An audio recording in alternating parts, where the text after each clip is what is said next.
So this is Steve, and I'm here with Jerome Gaines. Jerome is a Republican running on the ballot in May for the 2nd District City Council seat. Right. We appreciate your time today, Jerome. Well, thanks for taking the time to do the interview. Sure. Why don't you tell us a little bit about yourself, just for those that maybe don't know you? Born and raised in Fort Wayne. My parents, who are both deceased now, taught me the values of living and life itself and how to treat other people. Married, 50. I'll be 52. I've got 4 children and 5 grandchildren. Worked for the city of Fort Wayne as a firefighter. I'm currently a battalion chief, and I've completed almost 28 years of service. So that's basically a good introduction, I think. Okay. Why do you want to run for city council? There's a lot of reasons.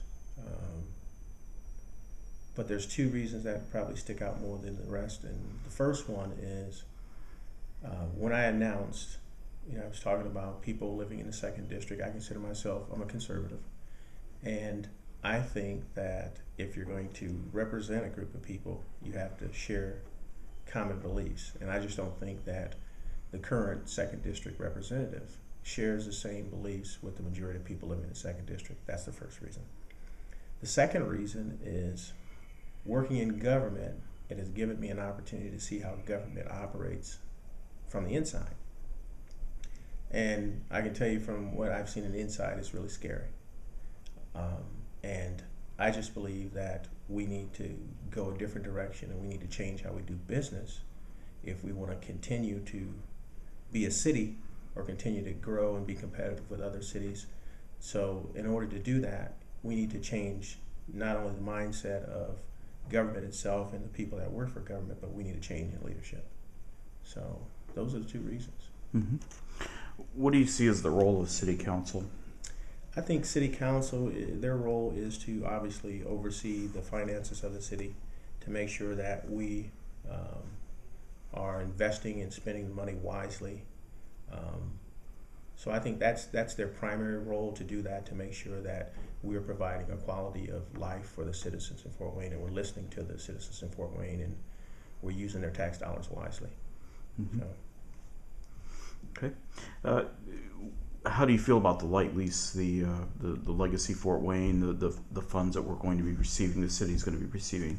How do you feel those should be invested or spent, or what should be done with them?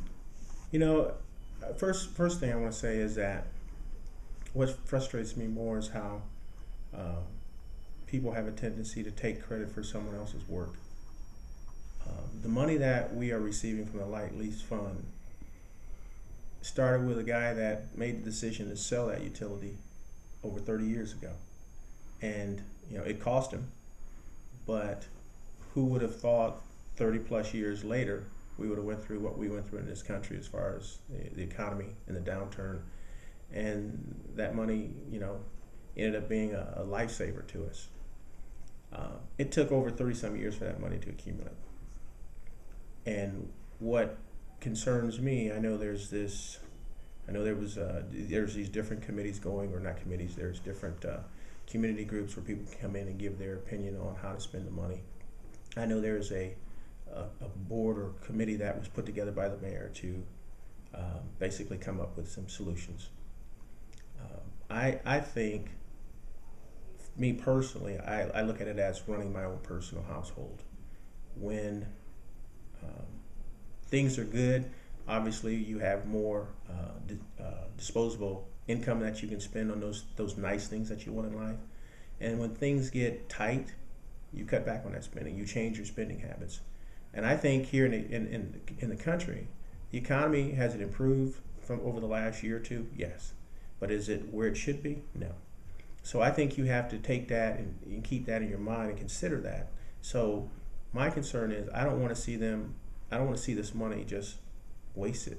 I don't want to see it spent on things that once it's gone, you can never get it back. And it's the same way in my personal life. Once things get financially tight, then we change our spending habits, but we consider that we need to save for those rainy days or for the future, because you never know what tomorrow is going to bring you. So if it was me, if I had anything in it, it would be I would take a chunk of that money and I would continue to leave it sit, invest it or whatever, and let it grow, and maybe use the interest to do some different things in the community. I think you can take some of that money and you can maybe create some grants for businesses that want to either start a business or expand their business, a matching grant. I think you can do some things as far as some infrastructure in the community in the different districts. I mean, that was something that money was taken away from those council districts, a few years ago because the economy had changed. So there's things you can do. I know there's been a question, why can't we just pay the debt off? Why can't we pay to the sewer stormwater project?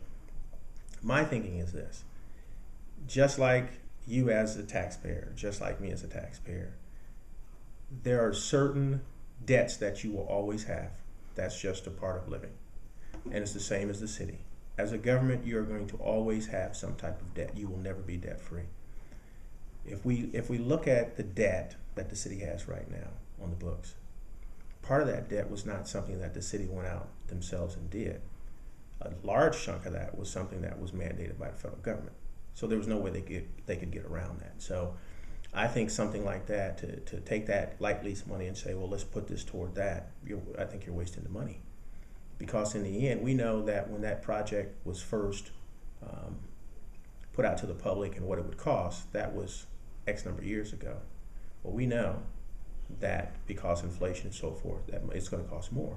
And those types of projects, when you have those large ticket projects like that, unfortunately, the only way to pay those projects is through user fees, so you have to increase the rates. Okay.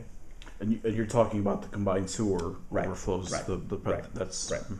So that's a large project. That money wouldn't scratch the surface.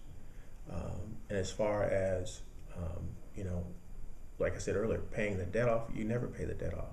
And really, if you look at what the city owes and what we are obligated to pay, are we really in that for a financial situation? No, not really, because a lot of that debt is going to start to drop off here in the next few years. So the thing is, it's what we do from this point forward. Now, if we go out and we start, hey, we got a pot full of money, so let's figure out a way to just spend it. That's when we'll get in trouble. So I think there's smarter ways to do it, and I think we can invest in some in business as far as economic growth. We can invest some of it in some infrastructure in the different districts. We can invest keep a large chunk of that money and let the interest grow and use that interest to do some different projects in the city. But to take it and pay off, either pay down the debt or pay into that stormwater sewer project, I think would be the wrong move. Mm-hmm. I think we need to look to the future and realize that we're not through the rough times yet. We haven't reached the paved gold on the roads yet. All right, so that's what I think. Do you think we're moving too quickly on this? Is it something that maybe should, be given some thought? Yeah, I think there's just it's like I remember as a kid. I remember what my mom used to say to me when I would get $1. It's like I had to spend that $1. She says, that money's just burning a hole in your pocket. Maybe you remember something like that. Mm-hmm. It's like, and I think we've got that mentality here that we've got this money and we have to spend it now, and we don't have to. So what's the rush? It took 30-some years to accumulate this money, and so we want to just spend it overnight. That doesn't make sense, because once it's gone, it's gone. And as my mom used to tell me, money doesn't grow on trees. So what are we going to do then? So. You mentioned about the CEDIT allocations that were taken away from the councilman. Right. Is that something you would be in favor of bringing back to the councilman, allowing a certain amount of money for each councilman, for each district, to be used for projects as they see fit? Is that something you'd be interested in doing or seeing done? That's something that I think you can do once you get back to a point where the economy is growing strong. We're starting to see a decrease in unemployment and things like that. More people are working, more people are paying into the system. Then you can look at maybe revisiting that and reinstituting that program. But the way it sits now, I think we need to be careful in how we're spending our dollars. I'd hate to see it be reinstituted now until we get through the rough period. But I'm not saying that it's not something that you can't visit someday. But I think now we need to make sure we're watching our dollars and where they're going and trying to get through this storm. But it's not, it's something that could maybe down the road. Would you be in favor of taking some of the light lease money and perhaps putting it into that CEDIT pot so that bonding wouldn't have to be done? We wouldn't have to borrow in the future. I mean, it's kind of the way it works right now. Is we do we anticipate we're going to get the money, so we do a bond. Right. Yeah, you could do that, and that's what I was saying. You could take like that interest, and maybe you could use that to put into that pot to reduce, your what you have to go and borrow for the different, community projects. But at least you would still have the bulk, so to speak, of that money sitting there, and you'd still be able to use the interest to do some things. And maybe what it would do, it would make us a little smarter with how we do business and how we spend money. It's the taxpayers' money, and we need to be smart in how we do things.